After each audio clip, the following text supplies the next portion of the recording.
At its heart, Vampire Survivors is a run-based game with roguelike elements. You play as a single individual that has found themselves on a journey to a castle that may or may not exist. As they journey, they find themselves accosted from all sides by various enemies of different species, fauna, flora, and human beings that have since slipped out of this mortal realm. Your job is to last as long as you can, though ultimately, death is an inevitability. But, for you the player, death of that poor character will result in the unlocking of new characters, new items, and, most importantly, give you a new set of knowledge about how to better play Vampire Survivors. Though the game advertises itself as a roguelike, the enemies that spawn in the maps are, for most part, completely static. It reminds me a lot of Risk of Rain, though even compared to Risk of Rain, it seems to have less variance and less randomness within each and every single run. You will, after several runs on the same map, have a basic idea of the timing that certain enemies will show up. This knowledge you will be able to use to track and plan your build as you are playing, to make sure it is as efficient as possible, and most importantly, making sure that you have the right items at the right level at the right time. This does not mean the game is devoid of any of the randomness that you find in a roguelike. When you level up, you get to pick from 3, 4 if your luck score is high enough, random items. If you already have that item, then it gets powered up. If you don't, it takes up one of the 6 slots that make up a part of your build.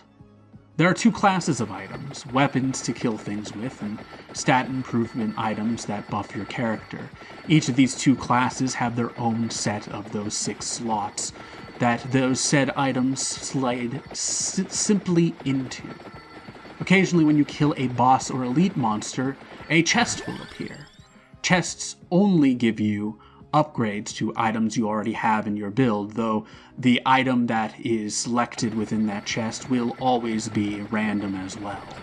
These chests come in 3 varieties that appear at random. Normal chests that give you 1 item and some money, rare chests that give you 3 items and even more money, and super rare chests that give you 5 items and contain a part of an incarcerated Nigerian prince's wealth. When you open one of these chests, you will be greeted with all of the pomp and circumstance that you would expect to find in the opening of a loot crate in one of those pay-to-win esports video games.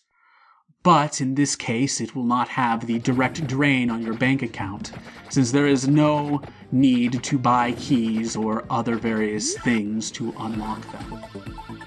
The chests will also slow gameplay down to a complete halt, which kind of gets old after a little while. While you will appreciate the fireworks and hype music the first time you get a super rare chest, you will eventually grow very tired of the extended amount of time you have to sit there and watch it play out. Or you can just skip it. You can skip the animation. You don't have to sit there and watch it.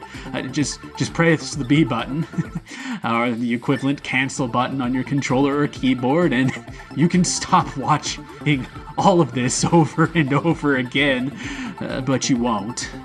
Because the music, sounds, and sights of this little part of the game are designed specifically to release certain brain chemicals that will make you all warm and fuzzy inside and guarantee that you will waste the 30 seconds to watch as it all unfolds. With all that said, at its heart, Vampire Survivors game is a game about movement. You can, in fact, only control how the character moves, with each weapon being triggered to fire based on a timer. You can, in fact, play Vampire Survivors with one hand, allowing you to use your other hand to do anything, and I do mean anything, you can think of. Perhaps you will use that extra hand to eat a sandwich, filling the void within your stomach with sweet, delicious nourishment. Perhaps you will decide to read a book on philosophy, expanding your knowledge and wisdom within the world.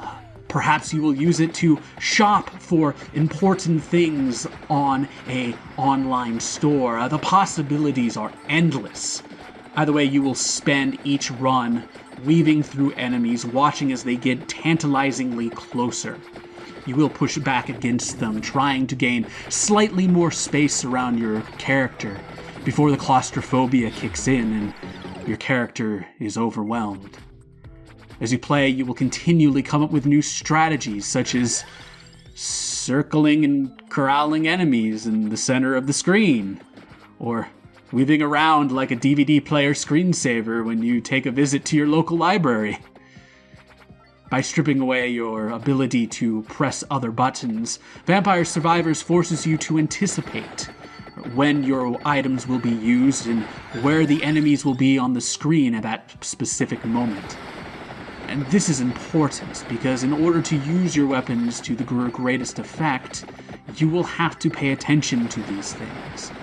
It is true that avoiding damage is important and in fact is the way that you get to the end of a stage, but you will very likely not make it to the end of the stage without leveling up, and in order to do so, you must kill.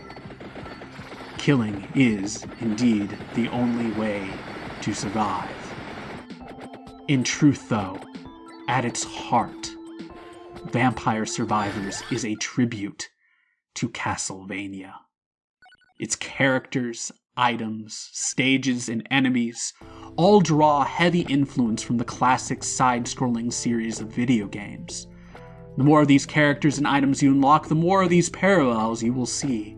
From the discount Belmont you get at the very beginning of the game, to discount Alucard, to an old man who, likely on his way to cash his pension check, happened to stumble into the wrong neighborhood and is now forced to fight for his life with nothing but his own body odor to defend him.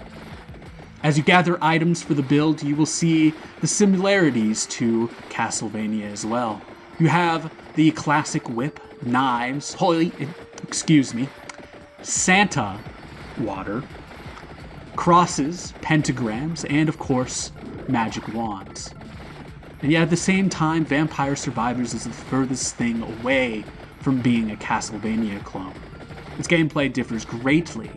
For one thing, there is also no castle for you to wander through, unless you count the library as being the castle. In fact, the game even tells you that the castle is a lie. This, of course, could change in the future. Vampire Survivors is, after all, an early access title, and I'm more than confident that there will be more content added in the years to come. But for now, for this video, there is no castle, and there is no Dracula. That does not mean that the enemies aren't suitably Castlevania-esque. You've got your Medusa head wannabes, plants, giant bugs, bats, super bats, mecha bats, zombies, skeletons, furries, someone's fetish, and of course, death. You will not beat death. You cannot beat death. Even if you come back to life, death will still be there to make sure that you finally stay dead. Since as with real life, death is the ultimate end to any run. Even if you've made lots of money, gotten lots of items, and set up a free nation on Mars as a tax haven for your revenue, far from the prying eyes of the IRS. In conclusion, at its heart, Vampire Survivors is a great game. You can currently find it on Steam for the grand total of $3, easily affordable for anyone out there, but also guaranteed to give you the same amount or more content the many $60 AAA titles that can be found on the market today.